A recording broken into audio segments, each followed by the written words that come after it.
Hey there, welcome to Movie Review Mom. I'm the mom and I do the movie reviews. My goal is to give you the heads up on filmmaking quality and content so that you can make the best decision for you and your family as to whether or not you want to spend time or money or both watching a particular film. So today, the particular film I'm reviewing is called Don't Worry, Darling.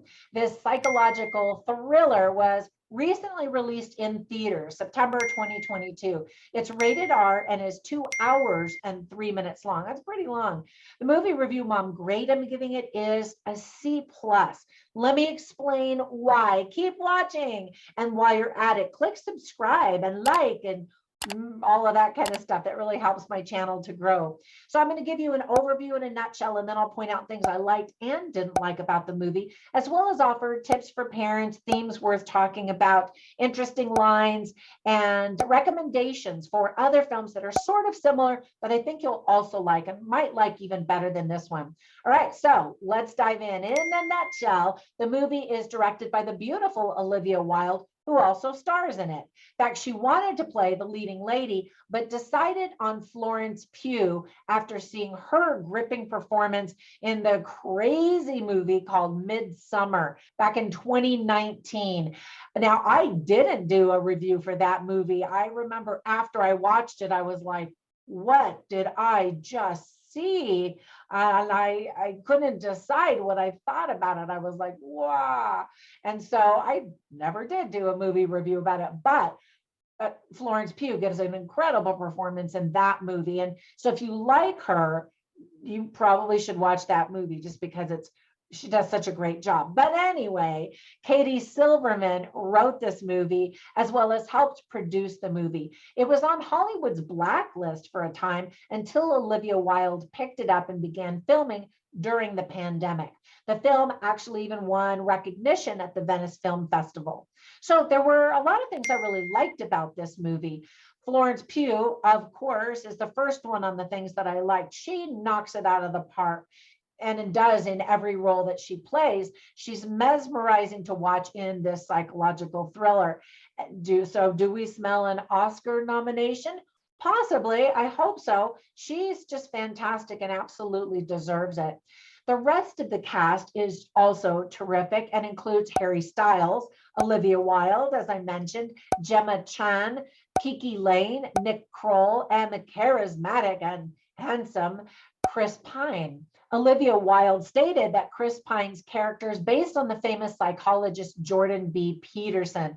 I don't know if you've ever seen any of his YouTube videos, but that didn't seem like a compliment because he's very right wing and she's very left wing. And so I'm thinking that was a slam.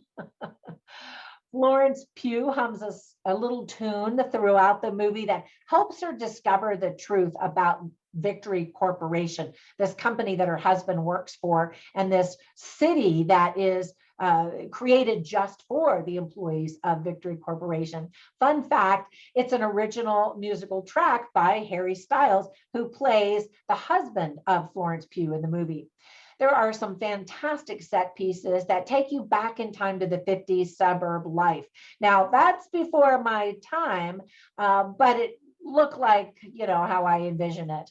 The filming was done in Palm Springs, California, where there are many mid-century modern homes and buildings there. The headquarters that we see of Victory Corporation is a real house known as the Volcano House that was owned by PBS TV personality Huell Hauser. The exterior has been seen in other movies, but this is the very first time that we see the interiors, or some of them, in a movie.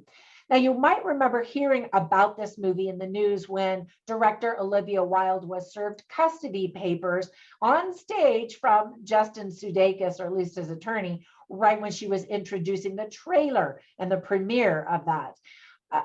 He later admitted that he didn't intend for the papers to be served at that moment, and he felt really bad. She was furious, as anybody probably would be. Other news about the drama behind the scenes reveals this Warner Brothers movie was fairly difficult to make. And for some viewers, that has negatively affected how they feel about this movie. If you didn't know about any of that drama, then you'll just watch the movie at face value. So there were some things that I didn't like or thought could have been done better. For example, there are a lot of plot holes that will annoy you after you watch the movie and try to make sense of the story. There are simply too many ideas that aren't explained or resolved or fully thought out. This is an example of style over substance in filmmaking. Act 3 shows a dramatic shift in storytelling and aesthetic. It also feels extremely rushed and messy. There are too many unnecessary sex scenes. Do we really need to see all the detail to know what's happening? I say no. And that is super frustrating for a mom. This is movie review mom talking. Let me give you some tips for other moms and other parents. There is so much alcohol. Everybody has champagne in their hands. Some drunk driving is seen. Clothes are on, but we see several sex scenes with facial expressions and up close. And I'm like, we don't have to see that. And then there's some profanity as well. So some of the themes that are definitely illustrated well are marriage. And this movie is definitely about that interplay between husband and wife and the roles and the duty and responsibility and all of that. Control, order, living your own life, and reality. So I always write down funny lines and interesting lines so that you can get a feel and taste for the script writing in the movies. And you can see them all on my written review at moviereviewmom.com. So run over there and check those out. The first one is a funny line. It just made me laugh. There's a mom played by Olivia Wilde. Her name is Bunny. And she's, trying to talk to her girlfriends and the kids are making a bunch of noise. And she says, "That's it. I'm calling Santa." I don't think I ever used that card on my kids, but it made me laugh. And then there are quite a few interesting lines. For example, Shelley, who's played by Gemma Chan, she says, "There is beauty in control. There's grace in symmetry."